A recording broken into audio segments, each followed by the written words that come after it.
Bagaimana caranya untuk bisa tidur pulas, teman-teman? Tidur pulas ya, sehingga bangun paginya itu bisa merasakan kesegaran, kenikmatan ya. Ya, tubuh yang sehat, teman-teman. Assalamualaikum warahmatullahi wabarakatuh. Bersama dengan Abdul Rais, Certified Hypnotherapy, terapis mental kesehatan. Bagi teman-teman yang baru menemukan channel ini, jangan lupa teman-teman ya, like, subscribe, dan nyalakan loncengnya agar lebih banyak lagi video-video yang bisa teman-teman dapatkan, sehingga teman-teman bisa hidupnya bertumbuh secara pengetahuannya ya. Berbicara tentang tidur pulas, kenapa ini perlu dibuatkan video? Perlu teman-teman ketahui ya. Ternyata dalam waktu 24 jam, siapapun waktunya 24 jam. Orang yang kaya, yang belum kaya, semua mendapatkan waktu 24 jam. Nah, bagaimana kita memanage waktu 24 jam ini supaya bermanfaat ya? Supaya kita bisa mendapatkan sesuatu hal di masa depan itu dengan baik, teman-teman. Ya. Berbicara tentang tidur pulas, teman-teman ya. Ternyata ada beberapa hal yang harus kita lakukan sebelum kita yang namanya melakukan tidur ya. Kita butuh tidur ataupun istirahat itu di malam hari 7 jam. Artinya apa? Artinya sebelum tidur kita mempersiapkan yang namanya pikiran-pikiran yang terlalu memberatkan kita tulis, teman-teman. Karena kita mau beristirahat. Kita tidak lagi memikirkan permasalahan-permasalahan itu. Sehingga permasalahan itu kita tulis ya, sehingga untuk diselesaikan di esok hari, di jam-jam yang memang tidak istirahat. Supaya apa? Supaya permasalahan yang ada di pikiran kita harus kita selesaikan ya. Kita tulis supaya tidak membebani pikiran-pikiran kita saat kita mau istirahat. Kenapa demikian? Karena ya, berdasarkan ilmu hipnoterapi ya, hipnosis, saat seseorang tidur pulas, seseorang harus mengalami yang namanya gelombang otak delta ya. Sehingga seseorang mengalami gelombang otak delta, tidurnya pulas ya, seseorang tidak mendapatkan yang namanya gangguan-gangguan di saat istirahat di malam hari itu. Karena apa, teman-teman? Kita perlu istirahat yang benar-benar pulas. Kita benar-benar yang mendapatkan apa ya? Istilahnya tidur yang nyaman, tidur yang rileks tanpa ada gangguan-gangguan pikiran-pikiran yang memberatkan ya.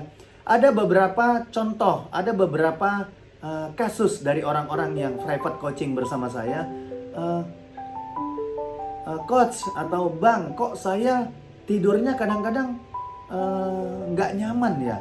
Saya kadang-kadang tidurnya kok masih kedengeran ya orang-orang yang ngomong, atau rumah saya di dekat lingkungan padat, kadang-kadang nasi goreng tok-tok itu yang malam-malam itu kedengeran ya. Kenapa, teman-teman? Karena teman-teman mengizinkan pikiran-pikiran atau permasalahan-permasalahan yang belum terselesaikan dibawa tidur, teman-teman ya. Karena apa, teman-teman? Karena kalau teman-teman tidurnya masih belum pulas, belum berada pada gelombang otak delta, artinya teman-teman mengalami yang namanya gelombang otak theta ya. Masih mendengar, mata tertutup, masih mendengar ya. Makanya hal-hal inilah yang tidak kita inginkan terjadi pada diri kita, teman-teman. Sehingga kita mengalami yang namanya apa, teman-teman? Ya, tidak bangun pagi yang rileks, tidak bangun pagi yang nyaman, tidak bangun pagi yang merasakan ketenangan, teman-teman. Ya, padahal kita menginginkan bangun pagi itu yang lebih rileks, yang lebih nyaman. Makanya teman-teman perlu namanya belajar, teman-teman. Mengetahui sebuah pengetahuan supaya teman-teman bisa mempersiapkan tidur malam harinya ya, sehingga bangun di pagi harinya itu sesuai yang diinginkan ya. Supaya tidak terjadi yang namanya pengeluhan, kekhawatiran, dan lain-lain. Nah, bagaimana Coach caranya mempersiapkan tidur di malam hari itu supaya kita terjadi pada gelombang otak delta tadi, tidur yang pulas. Ternyata di saat malam hari teman-teman, jam 10 kah ya misalnya, persiapkanlah teman-teman, niatkanlah aku mau istirahat. Aku catat dulu permasalahan-permasalahan hari ini ya yang belum aku selesaikan ya, sehingga aku menjadi ingat. Aku mempunyai data di bukuku ya. Sehingga data-data yang sudah aku tuliskan, data-data yang sudah aku rangkum dan catat, tidak aku pikirkan, tidak aku bawa saat aku mau tidur ya. Penting teman-teman, karena banyak sekali hal-hal yang terjadi pada saat kita tidur di malam hari. Terjadi yang namanya nyenyak ya, ada filteran sebuah racun yang terjadi.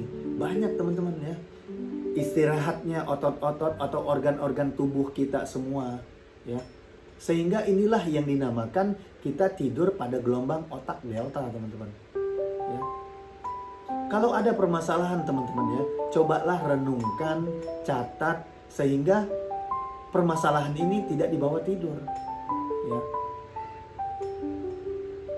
Sebelum tidur teman-teman ya, niatkan dulu olah nafas ya. Maafkan hal-hal yang belum terjadi, hal-hal yang diinginkan belum tercapai. Maafkan teman-teman, atau maafkan orang-orang yang sudah menyakiti kita, mengecewakan kita, sehingga kita tidak merugikan diri sendiri saat kita mau melakukan yang namanya istirahat. Kita butuh sehat teman-teman. Sehat apa? Sehat raganya. Sehat raga ini dipengaruhi oleh jiwa kita. Jiwa kita itu apa sih teman-teman? Pikiran dan perasaan kita inilah yang sudah memberi arti atas kejadian-kejadian yang sudah terjadi ya. Begitu banyak orang yang sudah melakukan yang namanya apa teman-teman ya, yang namanya insomnia teman-teman, tidak bisa tidur di malam hari. Contohnya teman-teman ya, karena ada hutang pinjol ya, karena ada kemarahan terhadap seseorang, sehingga dia tidak bisa tidur di malam harinya. Ini sangat luar biasa teman-teman. Padahal kan kita butuh tidur di malam hari itu, manfaatnya yang luar biasa. Coba teman-teman bayangkan ya, bayangkan kalau kita tidur di siang hari, kadang-kadang cuma 15 menit teman-teman.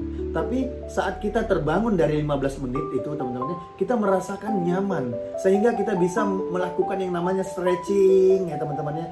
Sehingga kita bisa namanya yang melakukan yang namanya gerakan tubuh kita merasakan 15 menit aja kok bisa relax ya. Bisa tenang ya setelah bangun tidur itu. Ya kan? Kenapa teman-teman mau membiarkan pikiran-pikiran yang berat itu hinggap terlalu lama? Ya. Ingat teman-teman, permasalahan harus diselesaikan, tapi tidak harus ada di pikiran kita terus. Ya. Sempatkanlah tulis permasalahan itu sehingga datanya ada, bisa diselesaikan, bisa diuraikan, dan lain-lain. Makanya kita perlu yang namanya pengetahuan teman-teman. Ya. Menurut Benjamin Franklin teman-teman ya, 1 sen yang kita letakkan di kantong saku kita akan habis saat itu juga ya. Menjadi kotoran kah? Menjadi hal-hal yang tidak bermanfaat kah? Tapi 1 sen yang kita letakkan di kepala kita teman-teman ya, membeli seminar kah? Membeli buku ya, akan bermanfaat teman-teman sampai kapanpun ya. Sampai kapanpun akan tergantikan investasi yang sudah kita keluarkan teman-teman. Ya. Bagi teman-teman yang mau mengikuti seminar online, seminar offline, atau private coaching teman-teman ya, ada free buku teman-teman. Ada free buku. Bagaimana memaafkan mendatangkan keberuntungan. Ya. Semoga bermanfaat teman-teman. Jangan lupa like, comment, and share. Terima kasih. Wassalamualaikum warahmatullahi wabarakatuh.